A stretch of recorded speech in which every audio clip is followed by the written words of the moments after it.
Welcome tea shot.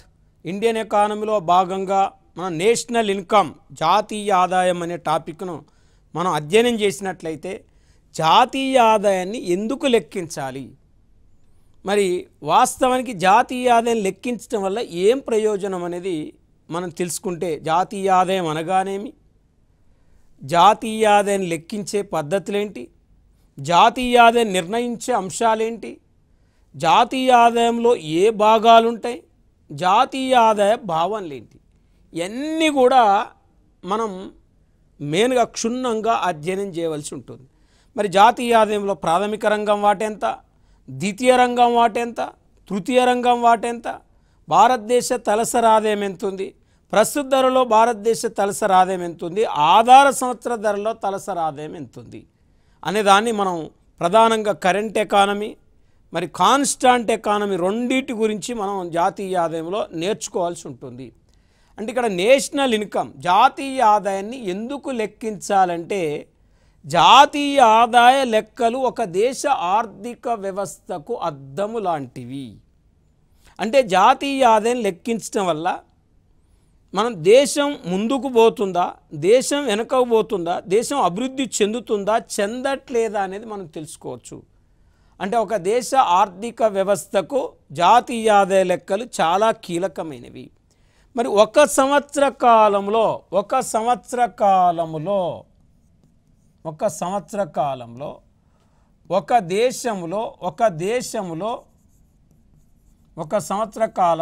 దేశంలో ఉత్పత్తి అయిన అంతిమ వస్తు సేవల సముదాయమే జాతీయ ఆదాయం. అంటే ఒక సంవత్సర కాలంలో ఒక దేశంలో ఉత్పత్తి అయిన అంతిమ వస్తు సేవల సముదాయమే జాతీయ ఆదాయం అని చెప్తున్నాం. Final goods and services in a year in a country called national income. ఇక్కడ క్లియర్గా రాసినాం, ఒక సంవత్సర కాలంలో ఒక దేశంలో ఉత్పత్తి అయిన అంతిమ వస్తు సేవల సముదాయాన్ని జాతీయ ఆదాయం అంటారంటే, ఇక్కడ అంతిమ వస్తువులు అనే ఒక పదాన్ని మనం పరిగణలోకి తీసుకోవాలి. అంతిమ వస్తువులు, ఇది ఇక్కడ అంతిమ వస్తువులు అనే ఒక పదాన్ని మనం తీసుకున్నాం. మరి అంతిమ వస్తువులు అనే ఒక పదాన్ని మనం తీసుకున్నప్పుడు అంటే జాతీయ ఆదాయంలో అంతిమ వస్తువులు మాత్రమే తీసుకోవాలి, కానీ ప్రాథమిక వస్తువులు తీసుకోకూడదు, మాధ్యమిక వస్తువులను తీసుకోకూడదు. ఓన్లీ అంతిమ వస్తువులు తీసుకోవాలి. అంటే వస్తువులు జనరల్గా 3 రకాలు ఉంటాయి. ఒకటి ప్రాథమిక వస్తువులు, రెండోది మాధ్యమిక వస్తువులు, మూడోది అంతిమ వస్తువులు. ఇక్కడ ప్రాథమిక వస్తువులు, మాధ్యమిక వస్తువులు, అంతిమ వస్తువులు. అంటే జాతీయ ఆదాయం లెక్కించేటప్పుడు ఏ వస్తువులు తీసుకోవాలి? కేవలం ప్రాథమిక వస్తువులు తీసుకోవద్దు అంటున్నాం, మాధ్యమిక వస్తువులు తీసుకోకూడదు అంటున్నాం, ఓన్లీ అంతిమ వస్తువులు తీసుకోవాలని చెప్తున్నాం. అంటే పూర్తిగా తయారీ కాని వస్తువులను ఏమంటామంటే, పూర్తిగా తయారీ కాని వస్తువులను, ఇంకా తయారీలో ఉన్న వస్తువులను మాధ్యమిక వస్తువులు అంటామండి. అంటే వస్తువులను ఉత్పత్తి చేయటానికి ఉపయోగించే ముడి పదార్థాలను ప్రాథమిక వస్తువులు అంటాం. అంటే వస్తువులను ఉత్పత్తి చేయటానికి ఉపయోగించే రా మెటీరియల్, ముడి పదార్థాలని మనం ప్రాథమిక వస్తువులు అంటాం. ఎగ్జాంపుల్, మరి కాటన్ ఉంది, యార్న్ ఉంది, క్లాత్ ఉంది. కాటన్ పత్తి ఉంది, యార్న్ క్లాత్. మరి కాటను, యార్ను, క్లాత్. మరి కాటను, యార్ను, క్లాత్ అన్నప్పుడు ఇక్కడ కాటన్ అనేది ప్రాథమిక వస్తువు, యార్న్ అనేది మాధ్యమిక వస్తువు, క్లాత్ అనేది అంతిమ వస్తువు. అంటే ఇక్కడ మనకు మేజర్గా మనం పరిగణలోకి తీసుకుంటే ఇది మాధ్యమిక వస్తువు, అండి. ఇది ప్రాథమిక వస్తువు, ఇది అంతిమ వస్తువు. అందుకే మానవుని యొక్క కోరికలను ప్రత్యక్షంగా తీర్చే వస్తు సేవలనే అంతిమ వస్తువులు అంటారు, ఫైనల్ గూడ్స్ అంటారు. కేవలం జాతీయ ఆదాయంలో అంతిమ వస్తువులను మాత్రమే తీసుకోవాలి, పూర్తిగా తయారు కాని వస్తువులు కానీ ప్రాథమిక వస్తువులు కానీ తీసుకోకూడదు. ఇప్పుడు ప్యాడీ ఉంది, ప్రాథమిక వస్తువు. బియ్యం ఉంది, మాధ్యమిక వస్తువు. మరి రైస్ ఉంది, అంతిమ వస్తువు. గోధుమలు, గోధుమ పిండి, గోధుమ రొట్టె. గోధుమలు ప్రాథమిక వస్తువు, గోధుమ పిండి మాధ్యమిక వస్తువు, రొట్టె అంతిమ వస్తువు. అంటే రొట్టె మాత్రమే తీసుకోవాలి జాతీయ ఆదాయంలో తప్ప మిగతా వాటిని తీసుకోకూడదు అని అర్థం అక్కడ. ఇది మరి ఇప్పుడు ఒక్కసారి ఒక సంవత్సర కాలంలో ఒక దేశంలో ఉత్పత్తి అయిన అంతిమ వస్తు సేవల సముదాయాన్ని మనం ఏమన్నామంటే జాతీయ ఆదాయం అన్నాం. అంతేకాకుండా జాతీయ ఆదాయం అంటే ఒక సంవత్సర కాలంలో ఒక దేశంలో ప్రజలందరూ సంపాదించిన ఆదాయాల మొత్తమే జాతీయ ఆదాయం. చూడండి, మరి ఒక సంవత్సర కాలంలో ఒక దేశంలో ప్రజలందరూ చేసిన వ్యయాల మొత్తమే జాతీయ ఆదాయం. అంటే ఉత్పత్తి వైపు నుంచి జాతీయ ఆదాయాన్ని పరిశీలించవచ్చు, ఆదాయాల వైపు నుంచి జాతీయ ఆదాయాన్ని పరిశీలించవచ్చు, వ్యయాల వైపు నుండి జాతీయ ఆదాయాన్ని పరిశీలించవచ్చు. అంటే 3 కోణాలలో మనం జాతీయ ఆదాయాన్ని పరిశీలించవచ్చు. అంటే మొత్తం ఉత్పత్తి, మొత్తం ఆదాయము, మొత్తం వ్యయం అనేది జాతీయ ఆదాయానికి సంబంధించింది. చూడండి, total production, total income and total expenditure, ఈ 3 కోణాలలో మనం జాతీయ ఆదాయాన్ని పరిశీలించవచ్చు. మరి 3 కోణాలలో పరిశీలించవచ్చు అంటుండు కాబట్టి 3 కోణాలలో మనం తీసుకుంటే ఇది. మరి ఈ జాతీయ ఆదాయము దేనికి సంబంధించిందంటే జాతీయ ఆదాయం అనేది ఫ్లో. జాతీయ ఆదాయం అనేది ఒక ప్రవాహం లాంటిది, ఒక ప్రవాహం లాంటిది, flow. National income is a flow అని చెప్తున్నాం, ఫ్లో అని చెప్తున్నాం. ఇది మరి జాతీయ ఆదాయం అనేది ఒక ప్రవాహం లాంటిది అని చెప్తున్నాం. ప్రవాహము అంటే వాస్తవానికి నిలువ కాదు, అంటే స్టాకు కాదు. జాతీయ ఆదాయం అనేది ఒక ఫ్లో లాంటిదని కూడా మనం చెప్పుకోవచ్చు. మరి ఇప్పుడు ఒక్కసారి భారతదేశంలో మొట్టమొదటిసారిగా జాతీయ ఆదాయాన్ని లెక్కించింది దాదాబాయ్ నెవ్రోజీ. దాదాబాయ్ నెవ్రోజీ 1867-68వ సంవత్సరంలో మొదటిసారిగా జాతీయ ఆదాయాన్ని లెక్కించడం జరిగింది. దాదాబాయ్ నెవ్రోజీ లెక్కించినప్పుడు మన జాతీయ ఆదాయము 340 కోట్లు మన జాతీయ ఆదాయం. మన తలసరి ఆదాయము 20 రూపాయలు. ఇది నేషనల్ ఇన్కమ్, ఇది పర్ క్యాపిటల్ ఇన్కమ్. అంటే జాతీయ ఆదాయాన్ని దేశ జనాభా చేత భాగిస్తే తలసరి ఆదాయం వస్తుంది. మరి జాతీయ ఆదాయాన్ని దేశ జనాభా చేత భాగిస్తే తలసరి ఆదాయం వస్తుందంటే ఆనాడు దాదాబాయి నెవ్రోజీ గారు లెక్కించినప్పుడు మన జాతీయ 340 కోట్లు ఉంటే ఆనాడు తలసరి ఆదాయం 20 రూపాయలు ఉందండి. మరి వాస్తవానికి భారతదేశంలో మొట్టమొదటిసారిగా జాతీయ ఆదాయం లెక్కించింది ఎవరు అని అంటే మనకు దాదాబాయి నెవ్రోజీ పేరు గుర్తుపెట్టుకోవాలి. కానీ శాస్త్రీయ పద్ధతిలో మొట్టమొదటిసారిగా జాతీయ ఆదాయాన్ని లెక్కించింది ఎవరంటే ఇక్కడ వికేఆర్వి రావ్ అనే ఒక వ్యక్తి లెక్కించడం జరిగింది. వికేఆర్వి రావ్ అనే వ్యక్తి లెక్కించిండు. ఈయన 1931-32వ సంవత్సరంలో లెక్కించాడు. ఈయన లెక్కించినప్పుడు మన జాతీయ ఆదాయం 1689 కోట్లు, మన తలసరి ఆదాయం 62 రూపాయలు. అంటే దాదాబాయి నెవ్రోజీకి వికేఆర్వి రావుకు తేడా ఏంటిదనేది చూస్తే భారతదేశంలో మొదటిసారిగా జాతీయ ఆదాయం లెక్కించింది దాదాబాయి నెవ్రోజీ. మరి అది భారతదేశంలో మొట్టమొదటిసారిగా శాస్త్రీయ పద్ధతిలో జాతీయ ఆదాయం లెక్కించింది వికేఆర్వి రావ్ అనే పేరు గుర్తుపెట్టుకోవాలి. మరి వికేఆర్వి రావ్ పేరు మనం గుర్తుపెట్టుకోవాలి, వికేఆర్వి రావ్ పేరు మనం గుర్తుపెట్టుకోవాలని చెప్తున్నాం. మరి ఇక్కడ జనరల్గా మనం ఒక్కసారి స్టడీ చేస్తే, అధ్యయనం చేస్తే ఇది మరి 31-32లో జనరల్గా మనకు రెండు పద్ధతులు తీసుకొని 2 రంగాలు తీసుకున్నాడు వికేఆర్వి రావ్. ఆ 2 రంగాలు ఏంటంటే వ్యవసాయ రంగాన్ని తీసుకున్నాడు. వ్యవసాయ రంగం, రెండవది కార్పొరేట్ రంగం. కార్పొరేట్ రంగం. ఈ 2 రంగాలు తీసుకున్నాడు. 2 రంగాలు తీసుకొని కార్పొరేట్ రంగంలో ఆదాయ మదింపు పద్ధతి, వ్యవసాయ రంగంలో ఉత్పత్తి మదింపు పద్ధతి తీసుకున్నాడు.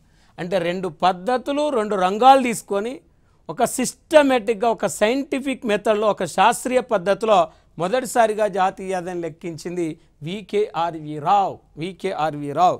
మరి ఇప్పుడు వాస్తవానికి ఇది గుర్తుపెట్టుకోవాలి. నెక్స్ట్ మనకు స్వాతంత్రం వచ్చిన తర్వాత జాతీయ ఆదాయాన్ని లెక్కించడానికి భారత ప్రభుత్వం 1949వ సంవత్సరంలో జాతీయ ఆదాయ అంచనాల కమిటీని నియమించింది. జాతీయ ఆదాయ అంచనాల కమిటీ, జాతీయ ఆదాయ అంచనాల కమిటీ. ఈ జాతీయ ఆదాయ అంచనాల కమిటీని వాస్తవానికి పిసి మహల్లోబిస్ నేతృత్వంలో నియమించింది. పిసి మహల్లోబిస్ నేతృత్వంలో నియమించింది. అయితే ఈ కమిటీలో, ఈ జాతీయ ఆదాయ కమిటీలో సభ్యులు ఎవరంటే వికేఆర్వి రావు సభ్యుడు,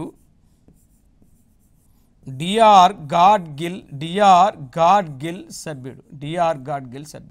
వికేఆర్వి రావు సభ్యుడు, డిఆర్ గాడ్గిల్ సభ్యుడు. అంటే 1949లో జాతీయ ఆదాయ అంచనాల కమిటీలో సభ్యులు పిసి మహల్లోబిస్ సభ్యుడు అని చెప్తున్నాం.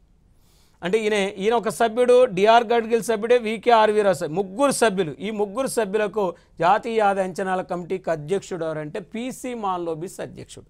వీళ్ళ 3 నేతృత్వంలో జాతీయ ఆదాయం లెక్కించడానికి స్వాతంత్రం వచ్చిన తర్వాత మొదటిసారిగా వేసిన కమిటీ. ఈ కమిటీ మొదటి నివేదికను 1951లో, తుది నివేదికను 1954లో ఈ కమిటీ సమర్పించింది. మరి ఈ కమిటీ ప్రకారం 1948-49లో మన జాతీయ ఆదాయము 8,710 కోట్లు. 8,710 కోట్లు ఉంటే మన తలసరి ఆదాయము 225 రూపాయలు. 8,710 కోట్లు, 8,710 కోట్లు మెయిన్గా మన జాతీయ ఆదాయం ఉంటే మన తలసరి ఆదాయం 225 రూపాయలు మన తలసరి ఆదాయం ఉంది. అంటే స్వాతంత్రం వచ్చిన తర్వాత జాతీయ ఆదాయం లెక్కించడానికి మొదటిసారి వేసిన కమిటీ మనం చూస్తే ఈ జాతీయ ఆదాయ అంచనాల కమిటీ ప్రకారం పిసి మహల్లోబిస్. మరి జనరల్గా ఒక్కసారి చూస్తే ఈ కమిటీ ఫస్ట్ నివేదిక 51, ఫైనల్ నివేదిక 54 ఇచ్చింది. ఈ కమిటీ ప్రకారం 48-49లో మరి మొత్తం మన జాతీయ ఆదాయం 8,710 కోట్లు, మన తలసరి ఆదాయం 225 రూపాయలు. ఇది జనరల్గా మనం ఒకసారి చూస్తే. తర్వాత ప్రతి సంవత్సరం జాతీయ ఆదాయాన్ని లెక్కించడానికి ఒక సంస్థ ఉండాలనే ఉద్దేశంతో జాతీయ ఆదాయం లెక్కించడానికి కేంద్ర గణాంక సంస్థను, వాస్తవానికి ఇక్కడ జాతీయ ఆదాయం లెక్కించడానికి కేంద్ర గణాంక సంస్థను మెయిన్గా 1951లో స్థాపించడం జరిగింది. దీని పేరే సిఎస్ఓ, సెంట్రల్ స్టాటిస్టికల్ ఆర్గనైజేషన్. అంటే జాతీయ ఆదాయాన్ని లెక్కించడానికి సిఎస్ఓను 1951లో లాంచ్ చేయటం జరిగింది. ఇది 1954 నుండి జాతీయ ఆదాయ లెక్కలను సేకరిస్తుంది. అంటే జాతీయ ఆదాయ లెక్కలను సేకరిస్తుంది.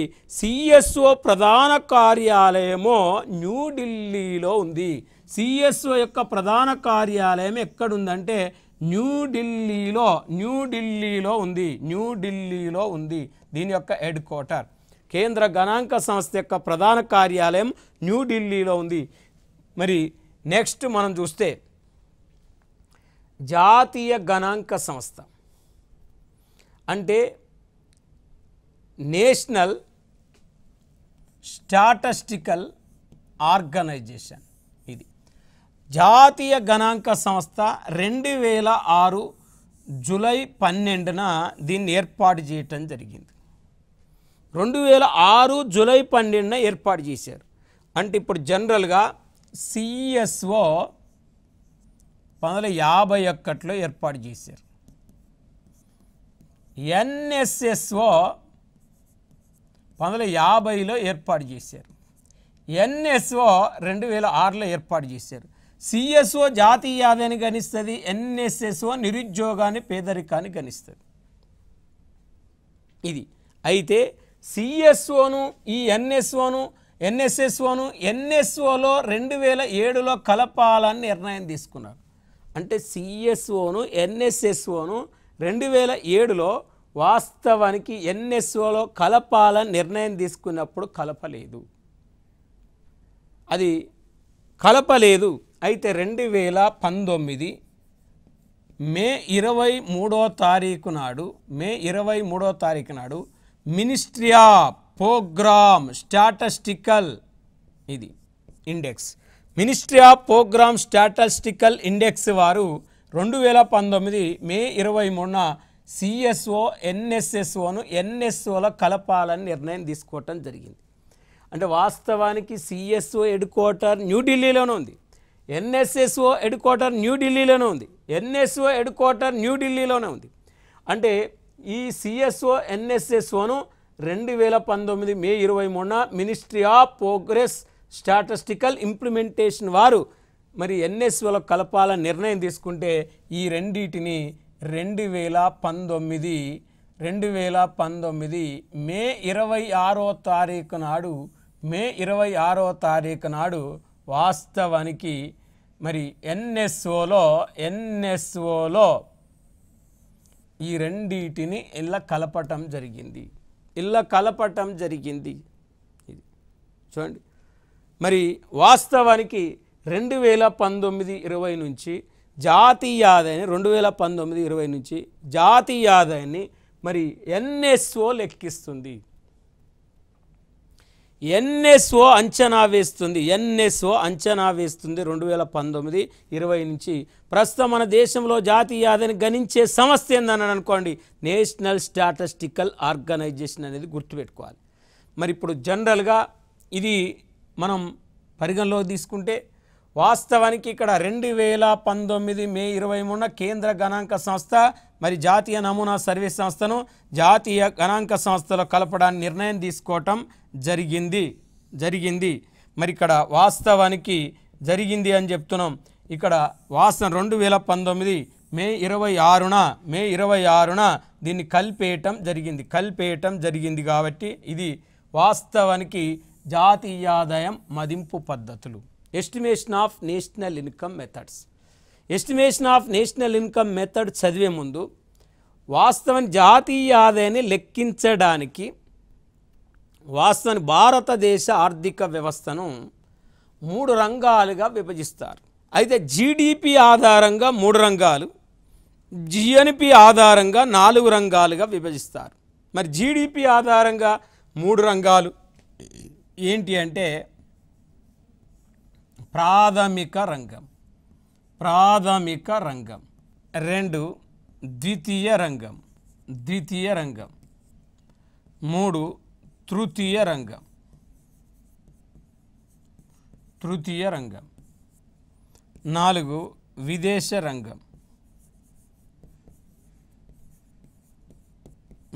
రంగం. ఒకటి ప్రాథమిక రంగము, 2 ద్వితీయ రంగము, 3 తృతీయ రంగము, 4 విదేశ రంగం. మొత్తం 4 రంగాలు ఉన్నాయి. మరి ఇక్కడ primary sector, secondary sector, territory sector, foreign sector, ఇలా 4 రంగాలలో వాస్తవానికి జీడిపి ఆధారంగా ఈ 3 రంగాలని చెప్పొచ్చు. జీడిపి ఆధారంగా, జిఎన్పి ఆధారంగా అదనంగా ఈ రంగం గెలుస్తుంది. జిఎన్పి ప్రకారం అదనంగా ఈ రంగం గెలుస్తుంది. ఇది మరి ప్రాథమిక రంగం, ద్వితీయ రంగం, తృతీయ రంగం, విదేశ రంగం అని 4 రంగాలు చెప్పుకుంటున్నాం కదా. మరి ఇప్పుడు జనరల్గా మనం స్టడీ చేస్తే మెయిన్గా ఈ రంగాల్లో ఉత్పత్తి మదింపు పద్ధతి, ఆదాయాల మదింపు పద్ధతి, వ్యయాల మదింపు పద్ధతి అని వాడతారట. మరి production method, income method, expenditure method అనేది వాడతారని చెప్తున్నాం. అయితే ఇక్కడ ప్రాథమిక రంగాన్ని మనం తీసుకుంటే ఏమొస్తాయి ప్రాథమిక రంగంలో అంటే, ప్రాథమిక రంగంలో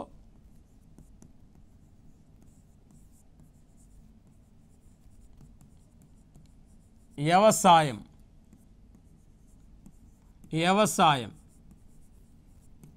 అడవులు, మత్స్య సంపద, మత్స్య సంపద, పశుపోషణ, గనులు. ఇది ద్వితీయ రంగం తీసుకుంటే ఏమొస్తాయంటే ద్వితీయ రంగంలో ఇందులో మెయిన్గా నిర్మాణ రంగం,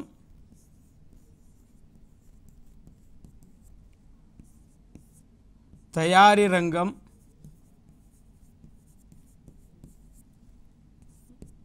విద్యుత్, చమురు, గ్యాస్,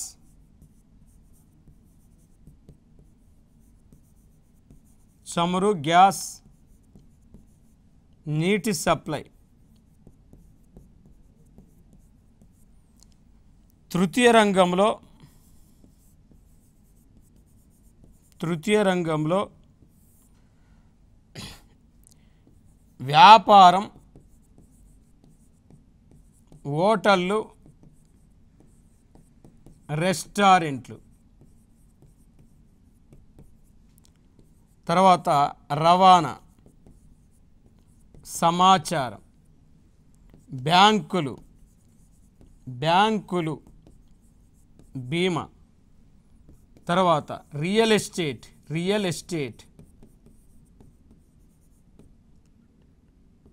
తర్వాత ప్రభుత్వ పాలన. నెక్స్ట్ మనం తీసుకుంటే ప్రభుత్వ పాలన, సామాజిక సేవలు. ఇలా సామాజిక సేవలు ఈ 3 రంగాల్లో మనకు 13 సబ్సెక్టార్ చేస్తారు. ఇక్కడ మనకు మెయిన్గా ఈ 3 రంగాల్లో ఈ 13 సబ్సెక్టార్లో ఈ 3 పద్ధతులు వాడతారు. Production method, income method, expenditure method వాడతారు. ఉత్పత్తి మదింపు పద్ధతి, ఆదాయాల మదింపు పద్ధతి, వ్యయాల మదింపు పద్ధతి వాడతారు. మరి ఇప్పుడు జనరల్గా మనం ఒకసారి తీసుకుంటే ఈ ఉత్పత్తి మదింపు పద్ధతిని ప్రాథమిక రంగంలో వాడతారు. ప్రాథమిక రంగమైన వ్యవసాయము, అడవులు, మత్స్య సంపద, పశుపోషణ, గనులు ఇందులో వాడతారు. దీంతోపాటు తయారీ రంగంలో నమోదైన పరిశ్రమల్లో వాడతారు. నమోదైన పరిశ్రమల్లో ఉత్పత్తి మదింపు పద్ధతి వాడతారు. రిజిస్టర్ ఇండస్ట్రీస్లో. నిర్మాణ రంగంలో పట్టణ ప్రాంతంలో ఉత్పత్తి మదింపు పద్ధతి వాడతారు. నిర్మాణ రంగంలో గ్రామీణ ప్రాంతాల్లో వ్యయాల మదింపు పద్ధతి వాడతారు. ఇక్కడ ఒకసారి చూడండి, వ్యవసాయము, అడవులు, మత్స్య సంపద, పశుపోషణ, గనులు, నమోదైన పరిశ్రమలు మరియు పట్టణ ప్రాంతంలో నిర్మాణ రంగంలో ఉత్పత్తి మదింపు పద్ధతి వాడతారు. మరి జనరల్గా వాస్తవానికి చూస్తే గ్రామీణ ప్రాంతంలో నిర్మాణ రంగంలో ఏం వాడతారు అంటే వ్యయాల మదింపు పద్ధతి వాడతారు. మరి ఆదాయాల మదింపు పద్ధతి ఎక్కడ వాడతారంటే నమోదు కాని తయారు రంగంలో నమోదు కాని పరిశ్రమలు, వాస్తవానికి విద్యుత్, చమురు, గ్యాస్, నీటి సప్లై, ఇక్కడ వ్యాపారం, హోటళ్ళు, రవాణా, సమాచారం, బ్యాంకులు, బీమా, రియల్ ఎస్టేటు, ప్రభుత్వ పాలన, సోషల్ సర్వీస్. అంటే తృతీయ రంగం అంతా ఆదాయాల మదింపు పద్ధతి వాడతారు. తృతీయ రంగం అంతా ఆదాయాల మదింపు పద్ధతి వాడతారు. ఓన్లీ ఇక్కడ ద్వితీయ రంగంలో విద్యుత్, చమురు, గ్యాస్, నీటి సప్లై మరి ద్వితీయ రంగంలో నమోదు కాని పరిశ్రమలో మాత్రమే ఆదాయాల మదింపు పద్ధతి వాడతారు.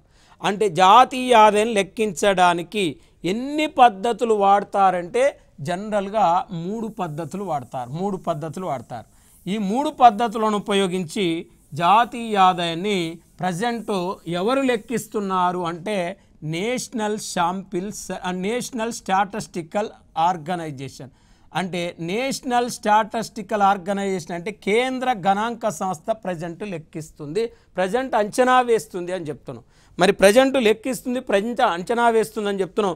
అయితే ఎన్ఎస్ఓ జాతీయ ఆదాయం లెక్కించడానికి ఎన్ఎస్ఓకు బిఫోర్ సిఎస్ఓ జాతీయ ఆదాయం లెక్కించింది. ఎన్ఎస్ఓ జాతీయ ఆదాయం లెక్కించడానికి ఒక ఆధార సంవత్సరాన్ని తీసుకుంటుంది. ఒక బేస్ ఇయర్ అంటాం, ఆధార సంవత్సరము. బేస్ ఇయర్ అంటే ఆధార సంవత్సరం. మరి ఆధార సంవత్సరాన్ని తీసుకొని జాతీయ ఆదాయాన్ని లెక్కిస్తుంది, జాతీయ ఆదాయాన్ని క్యాలిక్యులేట్ చేస్తుంది అని చెప్తాం. మరి ఏంటిది ఆ బేస్ ఇయర్ ఏంటిది, ఆ ఆధార సంవత్సరం ఏంటిది అనే దాన్ని మనం తీసుకుంటే భారతదేశ చరిత్రలో జాతీయ ఆదాయాన్ని లెక్కించడానికి మెయిన్గా మొదటి ఆధార సంవత్సరం ఏంటంటే మెయిన్గా 1948-49 మొదటి బేస్ ఇయర్. 48-49 మొదటి బేస్ ఇయర్గా చెప్తున్నాం.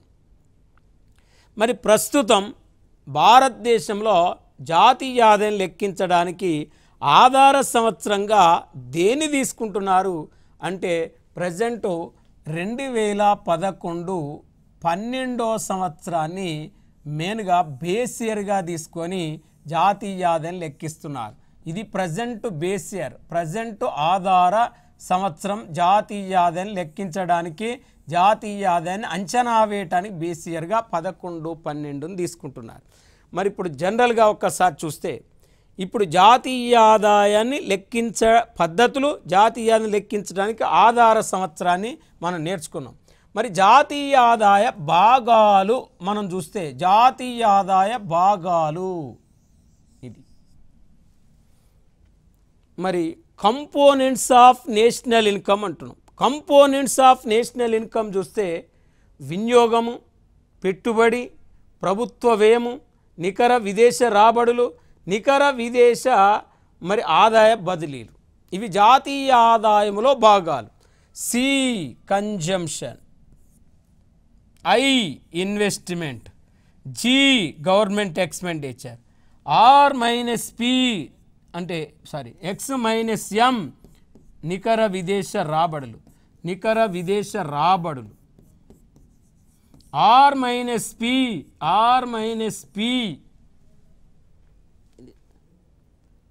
ఓకే. వినియోగం అంటే సి అంటున్నాం, పెట్టుబడి అంటే ఐ అంటున్నాం, ప్రభుత్వ వ్యయం అంటే జి అంటున్నాం, మరి నికర విదేశ రాబడులు అంటే ఎక్స్ మైనస్ ఎం అంటున్నాం, నికర విదేశ ఆదాయ బదిలీలు అంటే ఆర్ మైనస్ పి అంటున్నాం. ఇది సి అంటే వినియోగం. మానవుని యొక్క కోరికలను ప్రత్యక్షంగా తీర్చే వస్తు సేవలపై చేసే ఖర్చునే వినియోగం అంట. మానవుని యొక్క కోరికలను ప్రత్యక్షంగా తీర్చే వస్తు సేవలపై చేసే ఖర్చునే వినియోగం అంటాం. మరి మన చుట్టూ ఆహారం కానీ, వస్త్రాలు కానీ, బట్టలు కానీ, పెన్ను కానీ, ఫ్యాన్ కానీ, టీవీ కానీ, రేడియో కానీ, మన చుట్టూ ఉన్నాయన్నీ వినియోగ వస్తువులే. ఇవన్నీ జాతీయ ఆదాయంలో భాగాలు. జాతీయ ఆదాయంలో అతిపెద్ద వాటా ఏం కలిగి ఉన్నది అంటాడు అంటే అప్పుడు మనం వినియోగము కలిగి ఉన్నది అనాలి. ఒక వ్యక్తి 10 లక్షల రూపాయలు కారు మీద పెట్టుబడి పెట్టి తన పర్సనల్గా వాడుకుంటే అది వినియోగం అవుతుంది.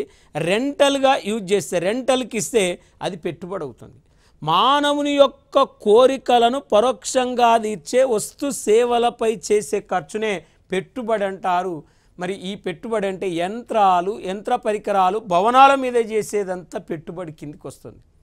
నెక్స్ట్ ప్రభుత్వ వ్యయం, జి గవర్నమెంట్ ఎక్స్పెండిచర్. ప్రభుత్వము అనేక వస్తు సేవల మీద ఖర్చు చేస్తుంది. విద్య మీద, వైద్యం మీద, దేశ రక్షణ మీద, పెన్షన్ల మీద, స్కాలర్షిప్ల మీద, సబ్సిడీల మీద ప్రభుత్వం వ్యయం చేస్తుంది. ప్రభుత్వం చేసే వ్యయమంతా జాతీయ ఆదాయంలో భాగమే, జాతీయ ఆదాయంలో భాగమే అని చెప్తున్నాం. నికర విదేశ రాబడులు, నికర విదేశ రాబడులను తీసుకుంటే ఎక్స్ మైనస్ ఎమ్ని తీసుకుంటే ఇక్కడ మనం జనరల్గా నికర విదేశ రాబడులు అంటే ఏమొస్తాయి, నికర విదేశ రాబడులు అంటే ఇక్కడ స్టడీ చేస్తే, అధ్యయనం చేస్తే ఇక్కడ తీసుకోవాల్సింది, ఒక దేశం కొన్ని రకాల వస్తువులను ఎగుమతి చేస్తుంది, కొన్ని రకాల వస్తువులను దిగుమతి చేసుకుంటుంది. మరొక దేశం కొన్ని రకాల వస్తువులను ఎగుమతి చేస్తుంది, కొన్ని రకాల వస్తువులను దిగుమతి చేసుకుంటుంది అంటే మరి ఇక్కడ వాస్తవానికి ఎగుమతులు కంటే దిగుమతులు తక్కువ ఉంటాయి, ఎగుమతుల కంటే దిగుమతులు తక్కువ ఉంటాయి. మరి కలపాలి, ఎగుమతుల కంటే దిగుమతులు ఎక్కువ ఉంటే జాతీయ ఆదాయం నుండి తీసేయాలి. ఎక్స్ మైనస్ ఎం, ఎక్స్ అంటే ఎక్స్పోర్ట్స్, ఎం అంటే ఇంపోర్ట్స్. మరి R minus P received income, మరి పేమెంట్ ఇన్కమ్ అండి, రిసీవ్డ్ అండ్ పేమెంట్ ఇన్కమ్. నికర విదేశ ఆదాయ బదిలీలు అంట. నికర విదేశ ఆదాయ బదిలీలు అంటే, నికర విదేశ ఆదాయ బదిలీలు అంటే జనరల్గా ఒక్కసారి మనం స్టడీ చేస్తే, అధ్యయనం చేస్తే ఆర్ మైనస్ పి అంటే మరి received income from foreign countries, payment income from foreign countries. R minus P అంటే received income from foreign countries, payment income from foreign countries. మరి ఆర్ ఎక్కువ ఉండి పి తక్కువ ఉంటే కలపాలి, ఆర్ కంటే పి ఎక్కువ ఉంటే తీసేయాలి. ఆర్ మైనస్ పిల మధ్య భేదమే, ఆర్ మైనస్ పిల మధ్య భేదమే ఏంటిదంటే వాస్తవానికి నికర విదేశ ఆదాయ బదిలీలు అంటాం. దాన్ని net factor asset income abroad అంటారు. Net factor asset income abroad అంటారు. మరి ఇది ఆర్ మైనస్ పిల మధ్య భేదాన్ని ఎన్ఎఫ్ఏ అబ్రాడ్గా మనం చెప్పుకుంటున్నాం. కాబట్టి ఇప్పుడు మనం జాతీయ ఆదాయం అంటే ఏంది, జాతీయ ఆదాయం లెక్కించే పద్ధతులు ఏంటి, ప్లస్ మెయిన్గా జాతీయ ఆదాయంలో భాగాలు అనే అంశం గురించి మనం నేర్చుకున్నాం. నెక్స్ట్ క్లాసులో మనం జాతీయ ఆదాయ భావనలు, మరి జాతీయ ఆదాయంలో వివిధ రంగాల వాటా గురించి మనం నెక్స్ట్ క్లాసులో మళ్ళీ కలుసుకుందాం. నెక్స్ట్ క్లాసులో ఆ టాపిక్ గురించి నేర్చుకుందాం. Okay, thank you.